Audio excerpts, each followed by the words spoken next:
I think this law is bringing out into the sunlight a dirty little secret about a lot of Maine businesses and their HR practices.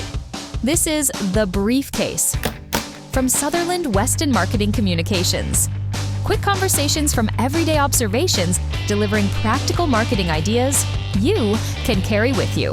I'm Elizabeth Sutherland, President and CEO of Sutherland Weston Marketing Communications. I want to play this by the numbers. LD54. LD54. What is LD54? So LD54 is the pay transparency in job postings law. Goes into effect this month. What are you hearing from business owners about it? A lot of nervousness, actually. At first, I thought maybe it was just about the paperwork and the fact that everybody had to sort of go back and add those pay ranges in. But the more conversations I have, the more I think it's actually not where the nerves are coming from. Where's the resistance coming from? Well, I don't know that it's resistance as much as it is a nervousness that we as business owners haven't always done our own homework. Listing a range is sort of the easy part. It's an afternoon of work on your website or in the HR department on the job descriptions that you have for your staff. The hard part is that a lot of businesses haven't actually sat down and decided what that role is truly worth to them. They've just sort of arrived at a number historically based on what the candidate that they're looking for was paid in their last job, what the sense of urgency is at the moment to get that position filled, those types of things. I've heard you say it's not a compliance problem. It's a recruiting, if I heard you correctly, a recruiting copy problem. You listen at dinner. I'm so impressed. What does that mean? Well, once that salary range is public, it's not just a number anymore. It's part of your sales pitch to candidates. It either tells them this is a serious, well thought out role with a competitive salary, not just the terms competitive salary, or it tells them something you didn't intend to say. And I think that's where the discomfort really is.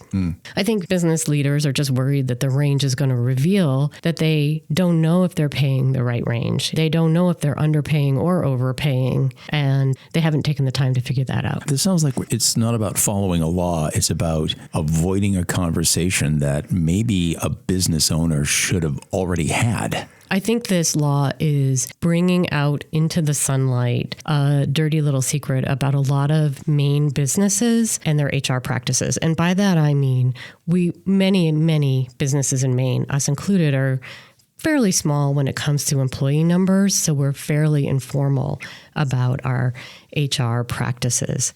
And consequently, the law didn't really create a problem, but it took away the option of not looking at it. And, as long as you didn't have to promote numbers when you were promoting a job opening, you could avoid the conversation. And now, because it's public, you really can't. As if the business owners in our state didn't have enough to deal with, or I'll say dread. Let's talk about something positive, a productive way to approach this. Well, I think there are two positives that people need to keep in mind. One is you may be very competitive with the salary you're offering for the position. And because it's listed, you're going to get a candidate who can see that and filter that piece of information through their own mind to make sure that it feels like the right fit for them. So I think in a lot of ways, this is going to help business owners find better candidates suitable for the job, the role that they indeed want to have. Knowing there are so many help wanted signs up in so many businesses across our state, and there's probably a business owner listening right now that needs to write up a job posting. What's the piece of advice you have for them? I would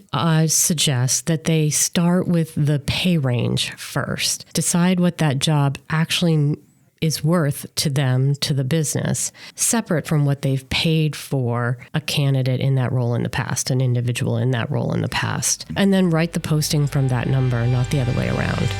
You have been listening to The Briefcase from Sutherland Weston Marketing Communications. Got a question for the Sutherland Weston team? Email us at sutherlandweston.com.